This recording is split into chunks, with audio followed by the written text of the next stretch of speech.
In doing research for the homily this week, I came across a word I'd never heard of before. It's a word that's now part at least of the Urban Dictionary, and the word is Clout Chaser. Clout Chaser.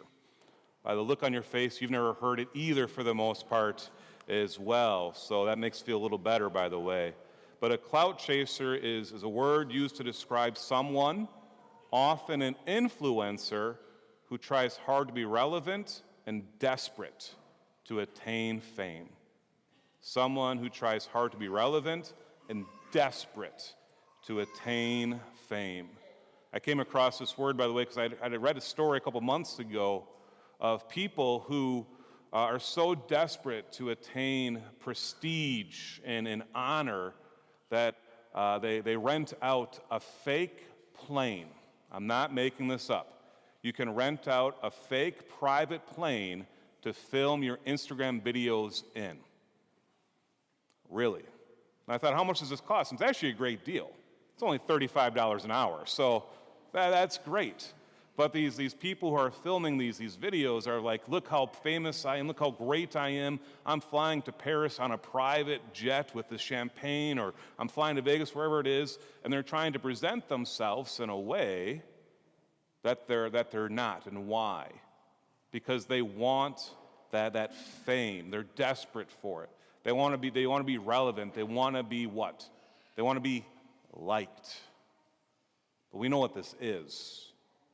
This is actually pride. That's what it comes down to. And it's not something that's happened in the last 3 or 4 years. We can go back to our gospel as well.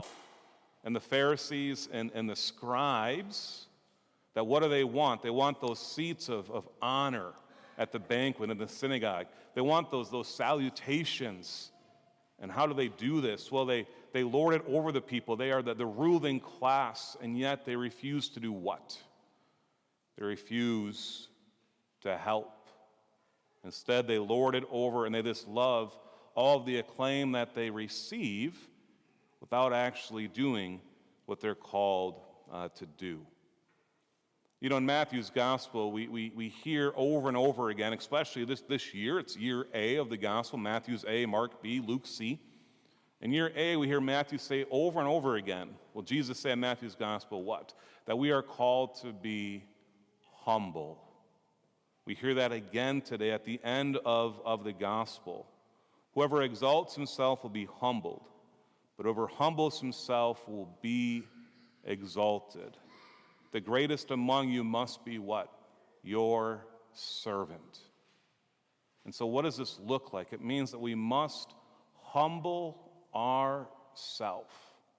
We've talked about humility before. What is humility? What does being humble look like? Well, it's turning outward towards God, asking Him for help, not turning inward toward ourselves. That's what pride is.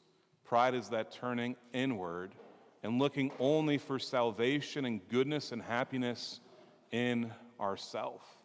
And yet Jesus is telling us over and over again, no, no, no, no, no. Be humble, and I will raise you up.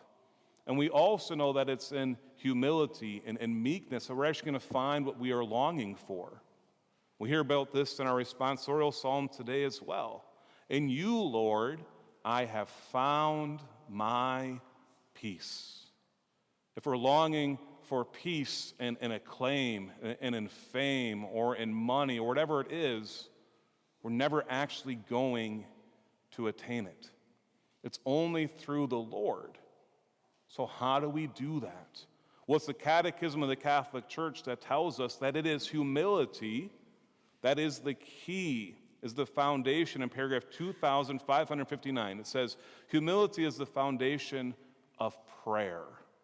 I would dare to say humility is the foundation, has to be the foundation of our life.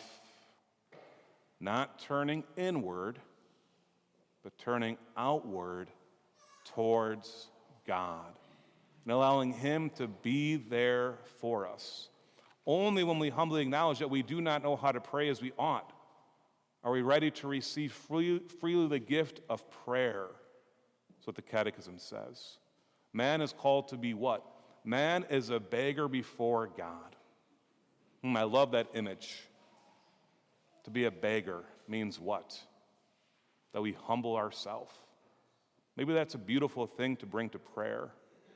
Imagining yourself as a beggar before God. And unlike the beggars maybe that we see, God's not going to ignore us.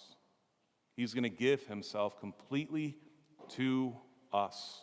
And he's going to give us this peace that we are longing for. See, when we live in pride, what happens? When we live in pride, it messes up our whole life. I'd just like to share a little bit of a section of a book I read recently. And we're going to fix that microphone one of these weeks, by the way. All right? But it's a book that I've referenced before in this year A. So maybe year A, this homily is maybe a recap of what we've preached about this year. But it's by Monsignor Eugene Boyan. It's written in the 1940s. But he says this is what pride happens. Pride is one of the reasons why we are so anxious to exalt ourselves, to overestimate our own value and our own power, to resent anything that would tend to lower themselves in their own esteem or in that of others. Pride is because they see no other hope for their happiness save in themselves. That is often why the prideful are so touchy, so resentful of criticism, so impatient of opposition, so insistent on getting their own way, so eager to be known, so anxious for praise, so determined on ruling their surroundings. They clutch at themselves like drowning men clutch at a straw. And as life goes on, and they are still far from being satisfied, their attitude borders on the feverish and the hysterical. Whatever they may have got, they are certainly far from having found peace. That's what pride is. All those attributes of turning in towards oneself.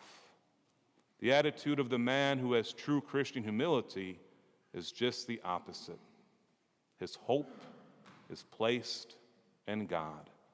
He sees no hope in himself. He has not to worry about getting his own way. All that matters is that God should get his way. And how can one say that? Well, in humility, realizing that God is greater than ourselves, that God cares for us greater than we can even care for ourselves, and that he is going to take care of us. So we must humbly submit to him. This does not mean, by the way, that we do not have gifts. God has given each and every one of us gifts, and we are called to use them, but not for the glorification of ourselves, but for the glorification of God. Not so that we may receive more followers, right? Or more esteem. That's not what our gifts are given to us for. But rather that God may receive more worshipers and more believers and more praise. My brothers and sisters, we know that we're not called to be clout chasers. So what are we called to be then? I would dare to say, let's use a new word we're making up today. God chasers, right? That we chase God in his grace. But the beautiful thing is, he doesn't have to be chased. He's right here because he humbled himself to give himself to you and to me, and to give us all that we need. We don't need to chase him. Instead, we need to what? Humbly submit to him, placing our trust in him, and knowing when we do this, what's going to happen. He is going to exalt us and give us the peace that we are longing for.